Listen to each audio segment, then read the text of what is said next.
right. Well, thanks, Jerome, for setting the stage for this webinar. Just happy to be with folks. As Jerome said, I'm Keith Baker, the Executive Director for Reconnect Rondo. I've been involved in the project since as early as 2015, one of the founding board members for Reconnect Rondo after having discussions with members of the community as well, and have been serving as Executive Director for the project since 2019.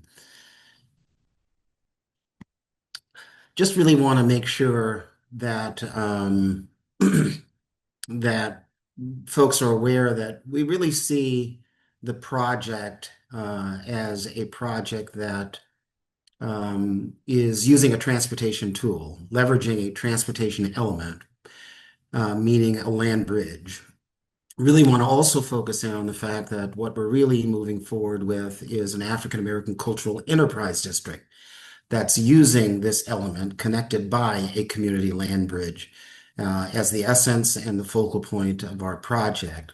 This is a community building opportunity, one that helps community build a sense of resiliency and sustainability. The other thing that I think is most important to realize is that this project is a project that is tied to tangentially to the Rethinking I-94 process. MnDOT currently is leading the Rethinking I-94 process, and I really want to emphasize that the Land Bridge project, or the African American Cultural Enterprise District, is a separate project. As we all know, I-94 connects St. Paul and Minneapolis. It's about 7.5 mile stretch that MnDOT is looking at. And this process that MnDOT launched began in 2016.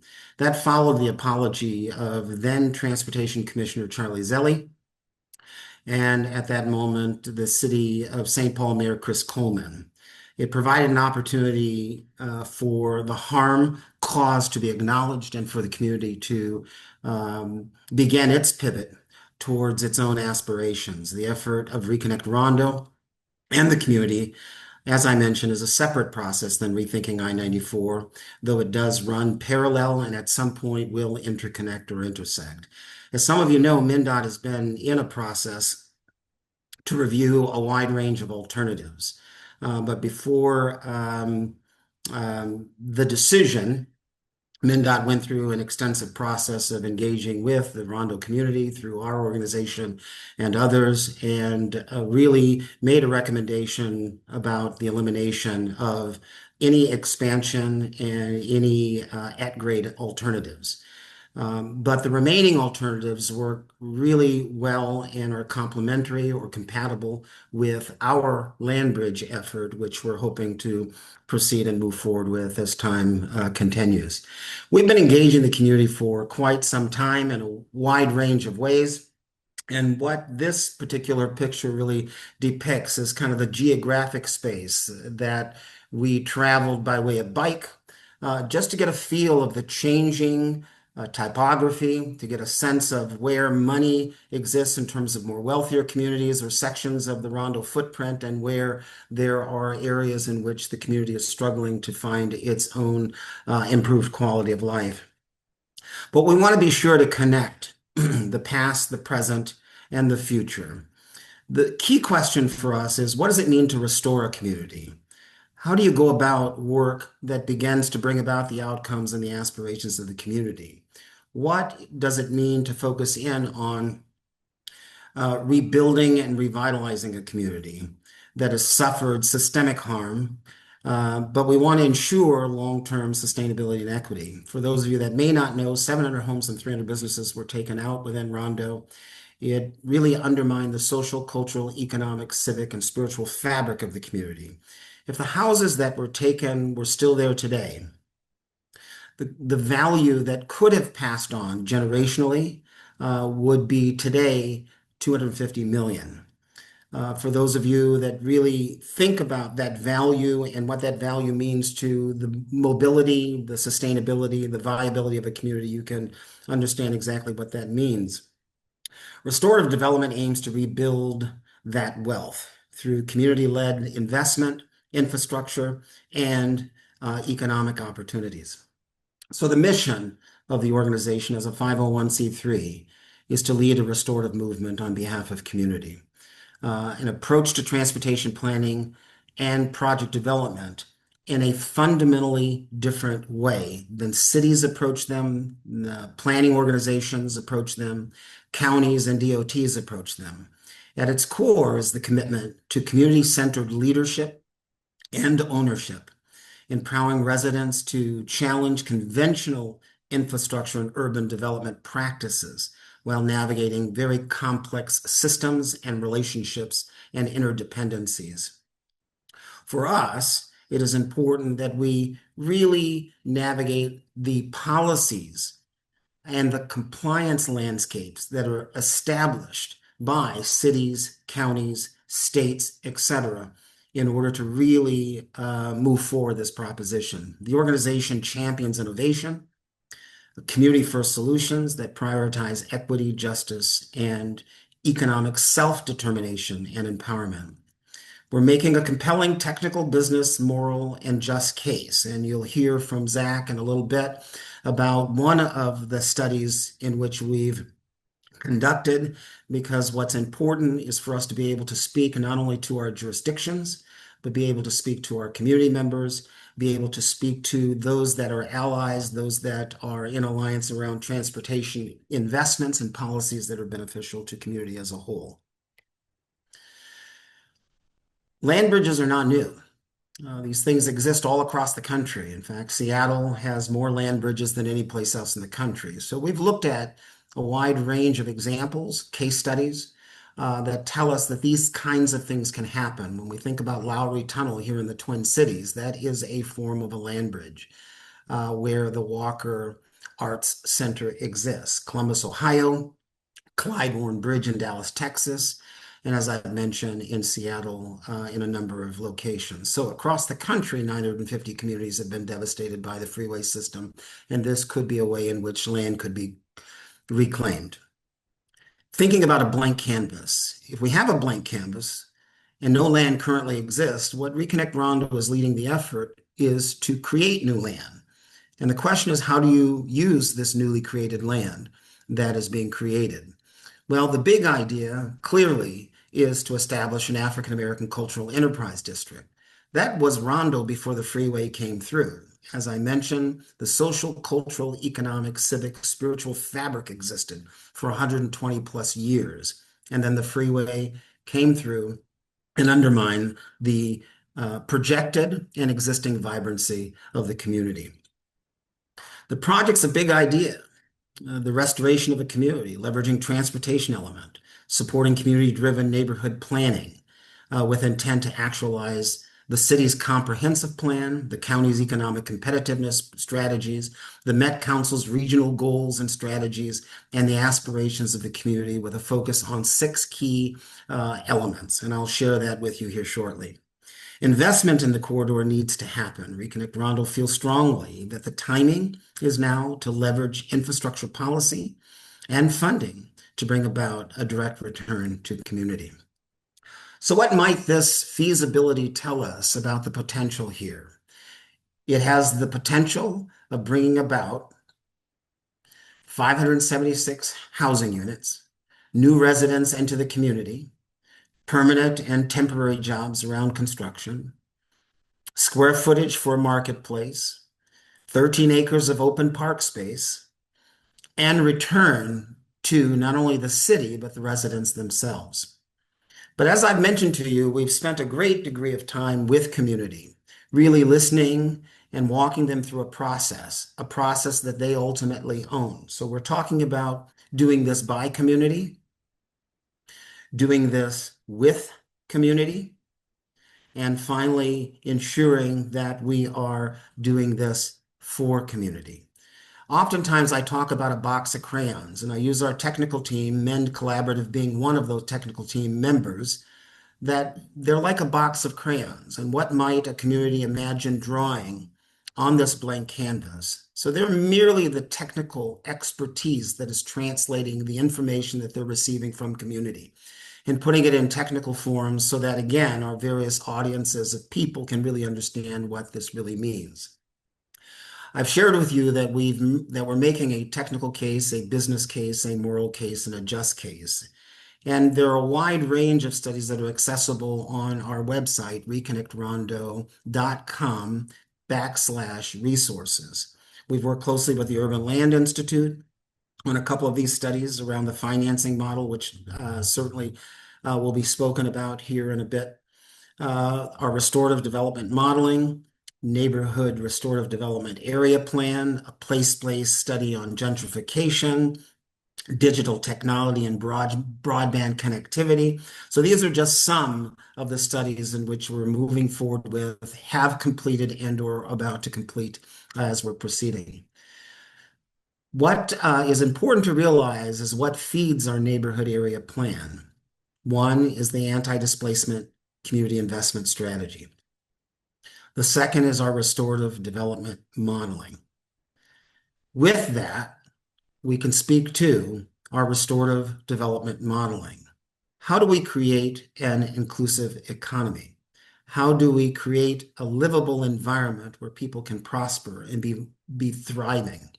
And then how do we take a look at the resource system, whether we're talking about the blue-green infrastructure, urban agriculture, energy, etc.? How do we create a loop system that really brings about value rather than the generation of solely what others might call waste? So restorative development is a systems approach to development that is inclusive and where environmental, social, and economic performance and the benefits are interconnected and interactive. The question also comes to mind is, what does equity mean? And if we think about the word equity, we use it quite often in a wide range of ways. We all know that it's a benefit that is gained in one form or another.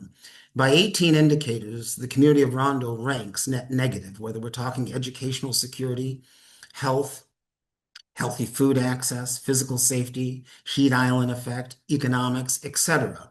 And so it's important that we recognize that we need to build a resilient and sustainable community ecosystem that is responsible to environmental, social, and economic inequities, and that safeguard the health and well-being of the community and improves the overall quality of life. Our neighborhood area plan, which we had already done a webinar regarding, is really a way in which the plan that's developed can bring about concepts that emphasize community ownership, history, cultural strengths, and 21st century innovation. So if we can imagine our past, righting a past wrong, celebrating our current community, but we're also setting conditions for the future. And the plan is rooted in history and community, grounded by a right to remain or a right to return, a right to thrive, and guides the restorative development, or it's guided by the restorative development principles. It focuses in on transportation, open park space, economic opportunity, housing, environmental resilience and sustainability, history and culture. Through a community-centered approach, the plan aims to restore the neighborhood, particularly the neighborhood's cultural heritage, to help expand economic opportunities, improve housing, and enhance transportation and mobility overall. The process that we've gone through our neighborhood area plan that also includes considerations to the anti-displacement community investment strategies, as well as the restorative development modeling, is we looked at the existing conditions, examined very clearly what the community thinks of its vision and its goals, community characteristics, and the concepts themselves. Moving forward, what ultimately was produced through the neighborhood area plan is a systems framework. The neighborhood development concept that emphasizes, again, community ownership, history, cultural strength, 21st century innovation, and the asset of Rondo's history. A systems framework that's guided and that helps guide the standards, the policies and strategies articulated by our jurisdictions and our state. It identifies areas for improvement and as a way to foster certain partnerships and specific partnerships that can move benefits forward for community as a whole. We're talking the city, we're talking the region, and we're talking the state's aspirations. We see ourselves as the actualizers of those policies and strategies.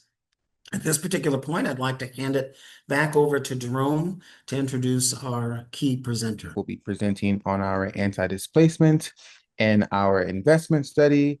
Specifically, that comes from an organization that is rooted in community, as well as really centered around the ways that St. Paul can focus on creating a livable city, as well as engaging through a small but mighty team, combining strategic expertise of larger firms, creativity, agility, and rooting it really in collaboration, restoration, and joy, resulting in places that are practical, inspiring, and deeply grounded in the community that they serve. So Zach is an urban planner and a designer who loves working in what he calls the big picture, understanding how complex systems influence people's lives and how policies, programs, and physical projects can really work together to sustain lasting impacts in communities. So he enjoys working on neighborhood scale planning with low and middle income working class communities as they navigate some of these urban challenges and seek to build greater access to resources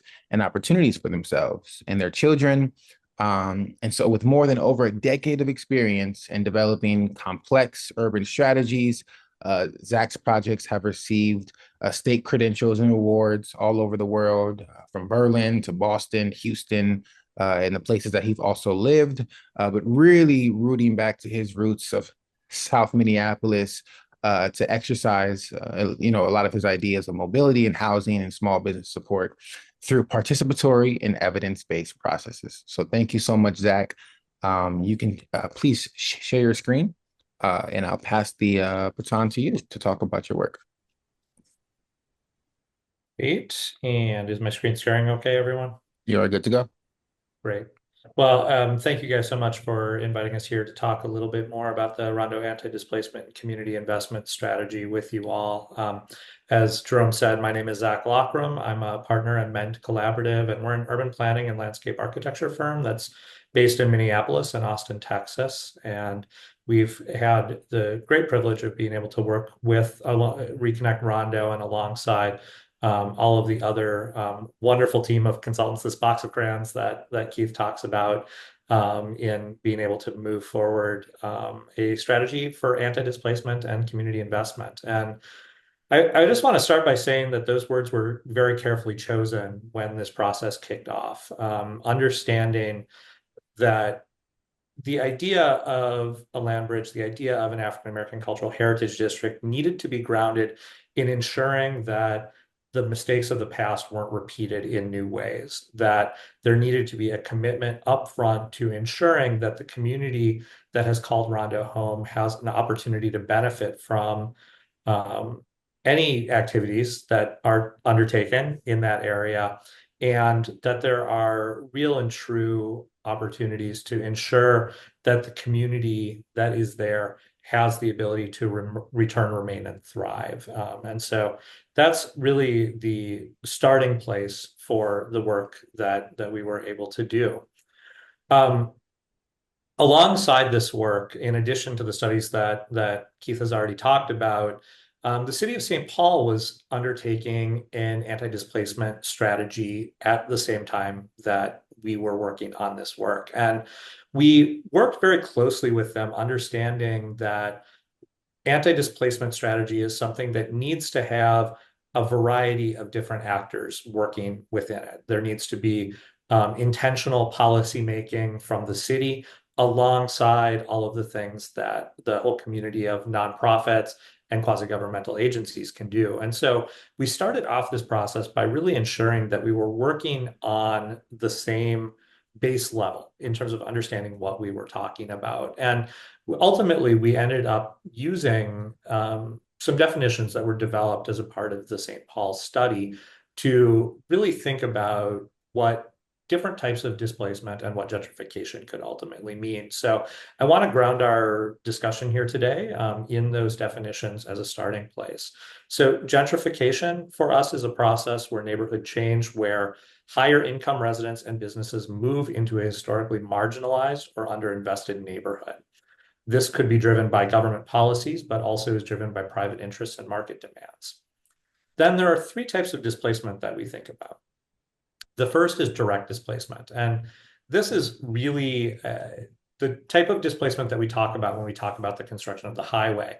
This is where eminent domain or other types of government policies directly impact people's ability to stay in the neighborhood in terms of actually taking homes, in terms of rendering homes uninhabitable in some way.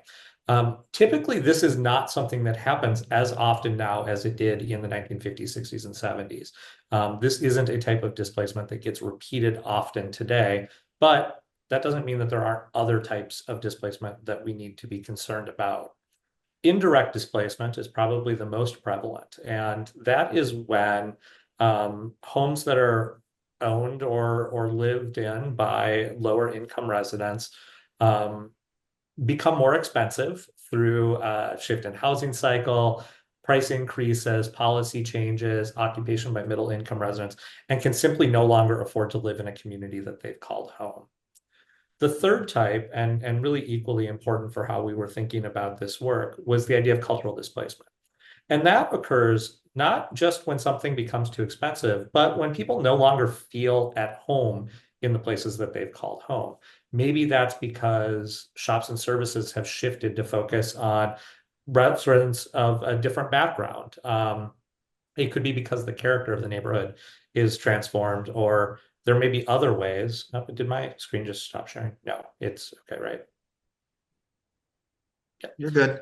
I'm good. Okay. So, cultural displacement really at its core is one of the key challenges in really thinking about what happens when new infrastructure comes in. And one of the outcomes and one of the ways of thinking about it that really ties together to this idea of the African American Cultural Enterprise District is that one of the best ways to prevent displacement is really looking at ways to attract businesses and residents who share a cultural background with the existing residents. So displacement isn't just about preventing people from leaving. It also can be about actually attracting new people to the community as well.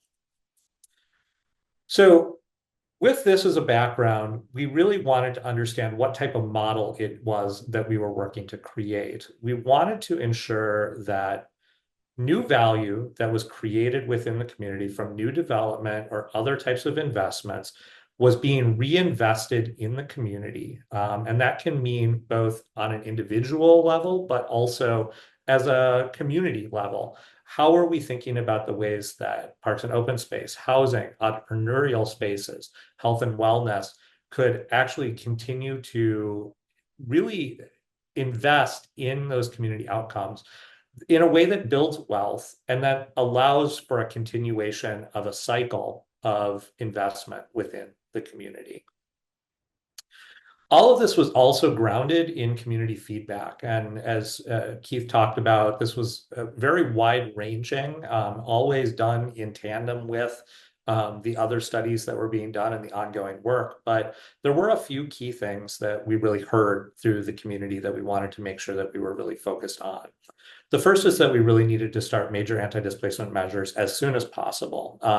Land doesn't get cheaper over time, and really thinking about the ways that we're ensuring that we're investing early enough that we can see the full benefit of the investments was very, very important. Participants really wanted to see enhanced cultural visibility of African American institutions and history as a part of this. Again, this goes back to that idea of preventing cultural displacement. How are we making sure that African American institutions are really out front?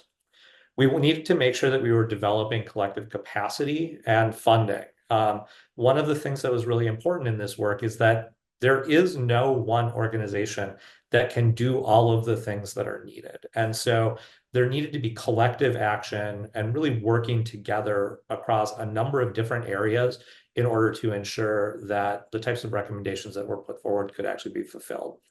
And then the final piece was that community members really wanted to have a deep understanding and input into opportunities related to the design of specific financial tools. So when we were talking about different types of funds, trusts, et cetera, that could be used, people really wanted to get deep in understanding how those were going to work, how they were going to participate, and how ultimately they were going to be able to see benefit. And I think, there's a part of this that also comes out of a long history of African American communities being sold a bill of goods around different ways of doing housing, things like, rent to own or other types of contract for deed titles have been tools that have actually displaced people from their homes in the past. And so when we were talking about introducing new tools, people really wanted to make sure they had an understanding of the way that they were going to work and that they were really being put in place for the community's good. So in developing these strategies, we ultimately developed, I think, roughly 25 near-term strategies to which there are probably 65 to 70 individual actions that we would suggest taking in the very near term. And when we say near term, we're really talking about the time between now and when the land bridge is actually constructed. These are all elements that we really want to see in place as we are moving forward towards these goals. So the first set of recommendations was really around ensuring that African American Rondo residents can remain and return. This includes both ensuring that housing is stabilized in the community today so that we're making sure that renters and owners both have access to capital for the types of home repairs and weatherization that they may need, that they have housing that is ultimately affordable to them, but also was focused on looking at ways to bring out more home ownership, really having a focus on generational wealth and ensuring that community members had stable opportunities for really being able to pass inheritance through. Thinking about ways that we could support the City of St. Paul's Inheritance Fund and the right to return, and really looking at ways to even expand on that program to ensure that as many people as possible who have rights to that are able to take advantage if they so choose. It talked also about expanding new affordable homeownership and rental opportunities within the area and working with the City of St. Paul to actually create an overlay district that would actually put policies in place that help support these overall set of recommendations. The second area that we talked about was ensuring that we're also working to create pathways and programs that support resident success. Encouraging financial literacy, making sure that folks, again, in really wanting to have the ability to pass generational wealth, really understand estate planning and have access to the tools that they need in order to ensure that their next generations are taken care of, working to support workforce development and career pathways, and working to expand youth programming to, again, ensure that all youth that are coming up in Rondo have access to these sorts of opportunities. The third was really focused on the business community, supporting existing businesses and working to build that restorative economy. This included things like providing access to capital for entrepreneurs who are working to build up businesses and business ideas through the implementation of business incubation programs and other opportunities, looking at ways to provide affordable, high-quality real estate for small businesses in the area, investing in a neighborhood scale marketing strategy so that all of the businesses are really working together to celebrate what's unique and awesome about Rondo, and supporting new entrepreneurs in the community through training, partnerships, mentoring, and really making sure that people have the tools to succeed as they are bringing business ideas to fruition. The third or fourth area, it was supporting African American led cultural spaces, places, and programs. Investing in expanding cultural institutions, of which there are many already in Rondo. Looking at ways to implement public realm programming that really highlights the art, music, drama, all of the different pieces of the cultural programming that really supports and sustains Rondo, and then providing programs that really support African American artists and culture bearers, to really encourage people to choose Rondo as a place to make work and leave a lasting impact. The fifth area focused on the real estate that's really necessary in order to be able to do these things. So the acquisition of strategic properties throughout the neighborhood, and then the development of tools for real estate investment, that I'll talk a little bit more about, including a community investment trust and a community reinvestment fund. Finally, as I said earlier, this is not work that just one organization can do. There needs to be a growth of capacity of a number of different organizations that can work in tandem in order to really put these things forward. So investing in that capacity building and the partnerships that are necessary in order to really see this type of anti-displacement work take root, was a really important component of this, alongside undertaking fund development for really doing concerted anti-displacement wealth creation efforts in the near term.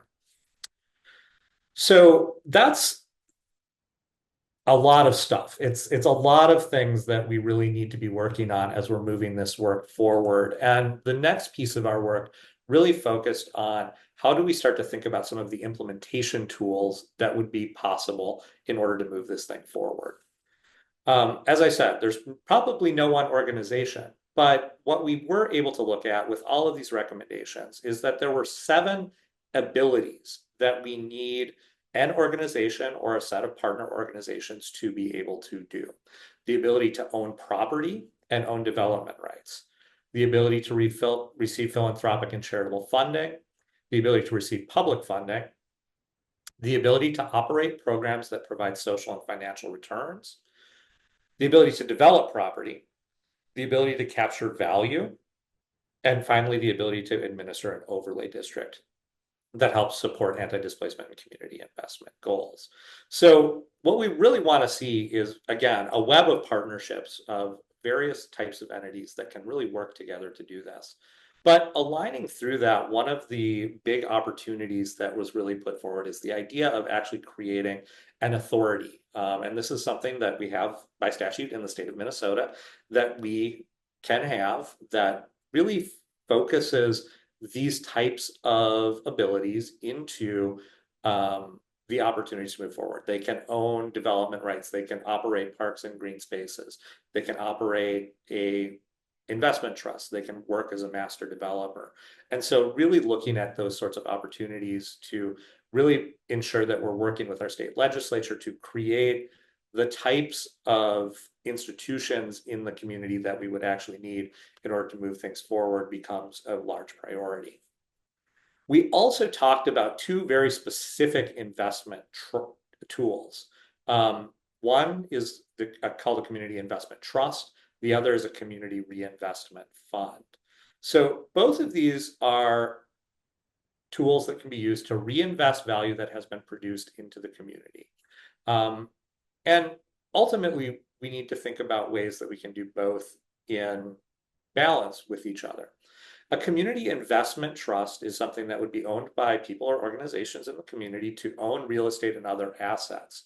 The goal of a trust is to create wealth for the community, and the return to the community is financial and building wealth. And this can mean building wealth in terms of investments in the community. It can also mean individual benefits coming back to folks. So the types of things that a community investment trust would do would include things like market rate housing, commercial development, and so on.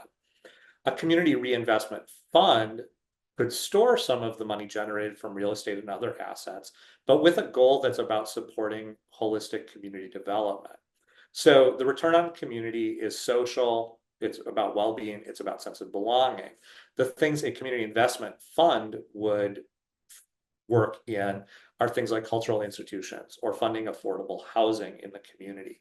So we want really both of these tools. We want them really working in tandem to ensure that we are really seeing all the different types of benefits that we ultimately are looking for in terms of wealth for the community, as well as the opportunity to build generational wealth for individuals and for families. So this leads us into a really interesting area where we're actually considering the idea that we will have tools where the community can act as a developer, both on the land bridge, but also within the community at large.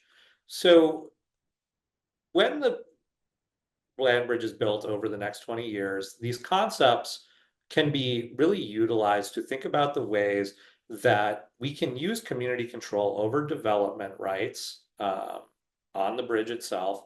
And then we can use revenue from that development to be able to reinvest that in the larger Rondo community as well. And as a part of that work, we actually moved forward to really start to ask how much revenue would development actually generate? And how do we think about what types of development we want to see? How do we get feedback from the community on what types of development we would want to see based on the idea that the community is actually acting as the developer and that they are actually going to see the potential for financial return through the development that's happening in their community? So we did a series of scenarios, really looking at everything from a relatively low density, where really what we're trying to do is restore the original homes that were displaced as a part of the construction of I-94, up to a little bit higher density scenarios. And we looked at both based on the existing market in St. Paul, what that would look like both for sale properties as well as rental properties, looking at what types of returns would these ultimately produce for the community that then could be reinvested in other projects or distributed to shareholders within the community.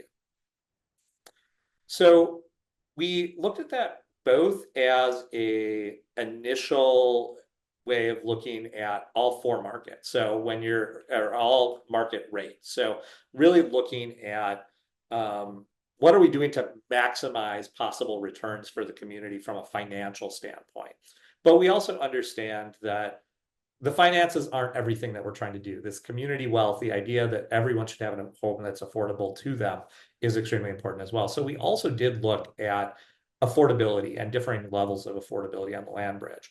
What we generally found was, and this is unsurprising for anyone who does affordable housing, that there would need to be some level of financial subsidy in order to be able to include affordability within the areas.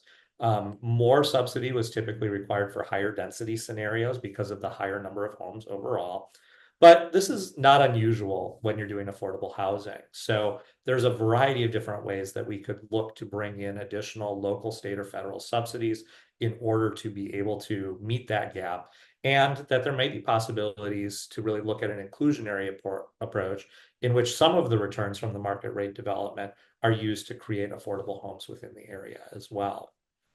Ultimately, we looked at these development scenarios and that we found that we could really create a positive financial return for the community, ranging from 1.5 million to 6.3 million, depending on different things like density. Those returns are based only on ground lease revenues. They don't include any type of developer profit that the authority could do if it was actually directly developing or co-developing buildings. And those returns would be realized over a number of years through ground lease payments. So ultimately, these questions for us were something of really trying to think about how does it change the way that you think about development happening in your community when you are actually a member of that development team, when you do have that opportunity to really see benefits coming back to you through the different types of financial tools that we've developed. So that, I believe, gives a pretty good summary of the anti-displacement community investment strategy. And I can see there's a number of questions. So I'm excited to get into a little bit of a conversation with you.